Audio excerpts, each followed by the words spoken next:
তিন দফা দাবি না মানলে বাংলা ব্লকের কমপ্লিট শাটডাউনের চেয়েও কঠোর কর্মসূচি নিয়ে রাজপথে নামার ঘোষণা দিল বৈষম্য বিরোধী ছাত্র আন্দোলন। দাবি আদায় না হলে আগামী সোমবার থেকে কঠিন কর্মসূচি নিতে বাধ্য হবেন বলে জানিয়েছেন তারা। কোটা সংস্কার আন্দোলনকে কেন্দ্র করে যেসব শিক্ষার্থীকে গ্রেপ্তার করা হয়েছে তাদের মুক্তিপণ সহ 3টি দাবি জানিয়ে সরকারকে 24 ঘন্টার আলটিমেটাম দিয়েছে বৈষম্য বিরোধী ছাত্র আন্দোলন। অপরদিকে ডিবির হেফাজতে নেওয়া 5 সমন্বয়ককে এখনও গ্রেপ্তার করা হয়নি বলে জানিয়েছেন স্বরাষ্ট্রমন্ত্রী আসাদুজ্জামান খান। তিনি বলেছেন, পুলিশ যদি মনে করে তারা ঝুঁকিমুক্ত তবেই তাদের ছেড়ে দেওয়া হবে। আজ রোববার সচিবালয়ে এক সংবাদ ব্রিফিংয়ে স্বরাষ্ট্রমন্ত্রী আসাদুজ্জামান খান এসব কথা বলেন। স্বরাষ্ট্রমন্ত্রী বলেন, তাদের সবাইকে নিরাপত্তার কারণে হেফাজতে নেওয়া হয় বলে ডিবি জানিয়েছে। ডিবির হেফাজতে থাকা এই 6 সমন্বয়কই ঢাকা বিশ্ববিদ্যালয়ের শিক্ষার্থী। এ বিষয়ে সাংবাদিকদের প্রশ্নের জবাবে স্বরাষ্ট্রমন্ত্রী আরও বলেন, তারা নিজেরাই বলেছিলেন তারা ঝুঁকিতে আছেন, তাই তাদের নিরাপত্তার জন্য নিয়ে আসা হয়েছে। তাদের জিজ্ঞাসাবাদ করা হয় কোন কোন রাজনৈতিক দল বা কারা এই ধরনের প্ররোচনা দিয়েছে, কারণ পরবর্তীতে সহিংস রূপ নিল। তাদের এখনও অ্যারেস্ট বা গ্রেপ্তার করা হয়নি। শনিবার রাত 8টার দিকে ভার্চুয়াল সংবাদ সম্মেলনে আন্দোলনের সমন্বয়ক আব্দুল হান্নান মাসুদ এ ঘোষণা দেন। এ সময় আরেক সমন্বয়ক মাহিন সরকার ও সহ সমন্বয়ক শহীদুল ইসলাম রিফাত উপস্থিত ছিলেন। তাদের দাবিগুলো হলো, আজ রোববারের মধ্যে স্বাধীন কমিশন গঠন, সমন্বয়ক নাহিদ ইসলাম, আসিফ মাহমুদ, সহ সমন্বয়ক আবু বাকের মজুমদার ও ডাকসু সাবেক সমাজসেবা সম্পাদক আক্তার হোসেন সহ সব শিক্ষার্থীর মুক্তি, মিথ্যা মামলা প্রত্যাহার এবং শিক্ষার্থী হত্যার সঙ্গে জড়িত মন্ত্রী পর্যায় থেকে কনস্টেবল পর্যন্ত সব দোষীদের বিরুদ্ধে দৃশ্যমান ব্যবস্থা নিতে হবে।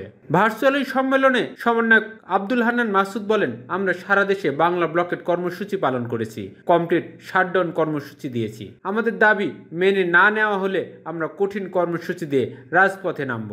আমরা পালিয়ে থাকবো না। দাবি আদায় না হলে সোমবার থেকে বৈষম্য বিরোধী ছাত্র আন্দোলন কঠিন কর্মসূচি নিতে বাধ্য হবে।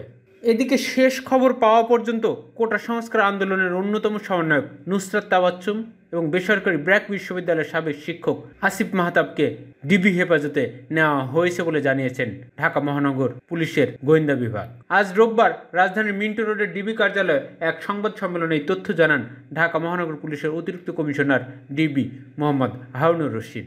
হারুনুর রশিদ বলেন, নিরাপত্তার স্বার্থে নুসরাত, আসিফ সহ 5 জনকে ডিবি হেফাজতে আনা হয়েছে। তাদের পরিবারকে উদ্বিগ্ন না হওয়ার পরামর্শ দেন তিনি। নুসরাত ঢাকা বিশ্ববিদ্যালয়ের রাষ্ট্রবিজ্ঞান বিভাগের স্নাতকোত্তর পর্বের শিক্ষার্থী। বিশ্ববিদ্যালয়ের শামসুন্নাহার হলের আবাসিক শিক্ষার্থী তিনি। জানা যায়, তাকে আজ ভোরে রাজধানীর মিরপুর রূপনগর আবাসিক এলাকার এক আত্মীয়র বাসা থেকে ডিবি পরিচয়ে তুলে নেওয়া হয়। অন্যদিকে ব্র্যাক বিশ্ববিদ্যালয়ের সাবেক শিক্ষক আসিফকে গতকাল শনিবার দিবাগত রাত 1টার দিকে রাজধানীর উত্তরার বাসা থেকে ডিবি পরিচয় তুলে নেওয়া হয়। গতকাল শনিবার সন্ধ্যা 7টার দিকে বৈষম্য বিরোধী ছাত্র আন্দোলনের আরও 2 সমন্বয়ক সার্জিস আলম ও হাসনাত আবদুল্লাহকেও তুলে নেয় ঢাকা মেট্রোপলিটন পুলিশের গোয়েন্দা বিভাগ। অতিরিক্ত উপপুলিশ কমিশনার জুনাইদ আলম সরকার বলেন, তাদের ব্যক্তিগত নিরাপত্তার স্বার্থে এবং সাম্প্রতিক ঘটনার ব্যাপারে জানার জন্য তাদেরকে হেফাজতে নেওয়া হয়েছে। এর আগে গতকাল বিকেলে বৈষম্য বিরোধী ছাত্র আন্দোলনের 3 প্রধান সমন্বয়ক ঢাকা বিশ্ববিদ্যালয়ের শিক্ষার্থী নাহিদ ইসলাম, আসিফ মাহমুদ, আবু বাকের মজুমদারকে ঢাকার গণস্বাস্থ্য নগর হাসপাতাল থেকে সাদা পোশাকে তুলে নেওয়া হয়। এর আগে গত 20 জুলাই রাতে রাজধানীর সবুজবাগের একটি বাসা থেকে নাহিদ ইসলামকে সাদা পোশাকে আইন শৃঙ্খলা রক্ষাকারী বাহিনী তুলে নিয়ে যায় বলে অভিযোগ ওঠে। পরদিন সকালে সারা শরীরে মারাত্মক মারধরের চিহ্ন নিয়ে বাসায় পৌঁছান নাহিদ। পরে তাকে হাসপাতালে ভর্তি করা হয়। নাহিদ তার উপর চলা নির্যাতনের বর্ণনা দিয়েছেন বিদেশি বিভিন্ন গণমাধ্যমেও। আসিফ ও বাকের দুজনকেই 19 জুলাই তুলে নেওয়ার অভিযোগ ওঠে।